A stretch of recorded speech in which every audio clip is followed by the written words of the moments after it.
Hello. I was asked just about doing some basic, like first steps Google Classroom. And so I was going to do that really quick here.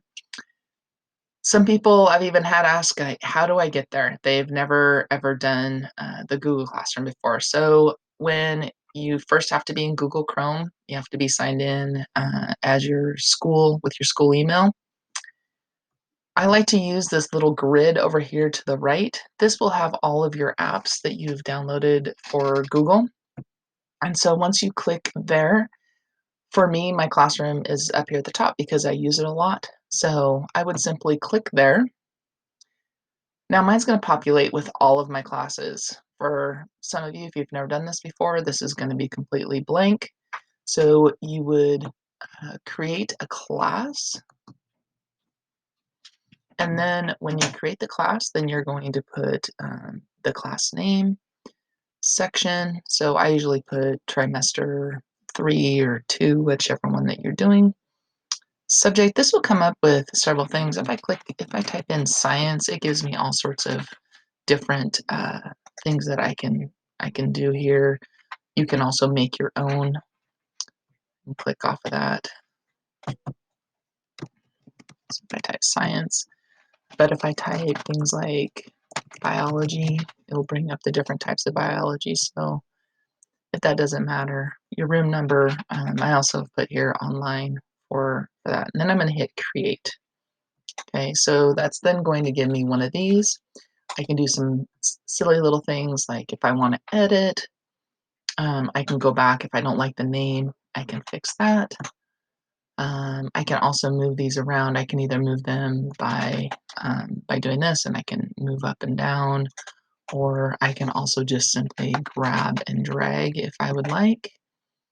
Let's see some other things. Oh, if you are just like done with this class and you don't want it anymore, you're gonna hit archive. Archive puts it into a big folder. You can still access it if you want to get into some of the materials. But that's basically what I do at the end of a trimester.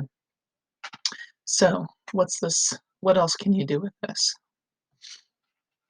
So this is a class that I had posted. Um, if you want to do, you can make a theme. I like to try to get different colors just for a visual. You can also upload photos if you would like that. Here is the class code. This is how you're going. This is one of the ways you can invite kids. When I actually have them in my class, I'll post this up on the board if they need to see that so they can get there.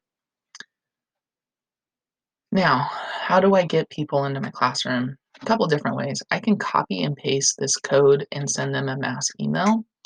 Another thing that I like to do, and I don't always do it, but I will come over here and I click students, and then I just start typing a name. And the name comes up and I can click that. Now what happens when students access Google Classroom, they have to do is click invite and they're invited straight into your class. I also like to invite if I have a teacher that I'm working close with, or maybe we're sharing a lot of materials or assignments, I will invite the teacher. And so, for instance, Scott and I right now are both teachers on this class. If this is a nice way to be able to share materials, know that if you're a teacher, though, that they can do anything to your gradebook but delete it. So they can edit assignments, they can do all sorts of things. Sometimes if I have IAs, instead of making them a teacher, I will make them a student, which you can make teachers students. And I just do that so that they can see what we're doing, they understand what we're doing, um, but they aren't necessarily messing with the stuff that is in there. There is a grades tab. I don't use this really at all, or very rarely. The grades will populate as you do your grades. You can actually set it up as a real grade book if you want. I just haven't got into that yet. So some of the really cool things that work really well in this. So let me see. We've set up the classroom. I showed you how to invite people. Oh, another nice thing about the people. Oh, I don't want to go into that, but one of the other nice things is you can select, and there is an email tab on this student. Once you get some kids in there, I'll use my own use my daughter here so I'm not breaking confidentiality and I'm giving permission and all that stuff. So right here, if I select her, I can go to actions and I can email. So those kids that maybe aren't getting into the classroom, you can email, or if you want to, you can email them however you want. You can also remove kids that are not, in your class anymore. So that's kind of a nice little feature there. The thing I wanted to show you really quick that I think is like it was a game changer for me was the to do button. So what this does is this brings up all of your classes. Now you can sort to a specific class. So I could just ask to be only looking at that class. And what is super nice about this is I now have an instant view of what I need to grade and what I don't need to grade. So for instance, do Life on Mars? Nobody has turned it in, but I've assigned 21 people to it. Um, this activity right here, turned in, means that they have turned it in, and this I have actually returned it to them. So I have graded it and it has been returned.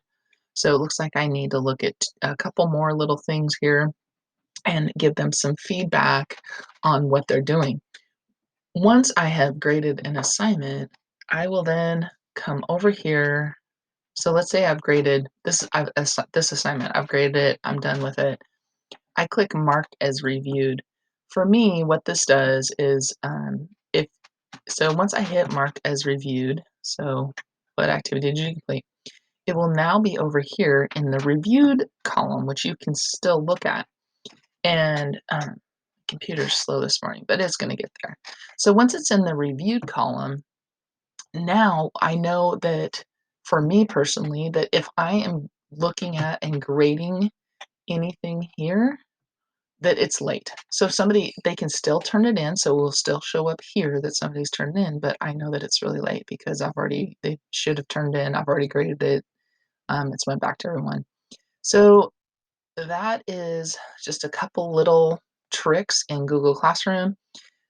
If you're wondering how to post materials, that's on a separate video, and I wish you the best of luck. If you have any questions, please don't hesitate to reach out. Thank you.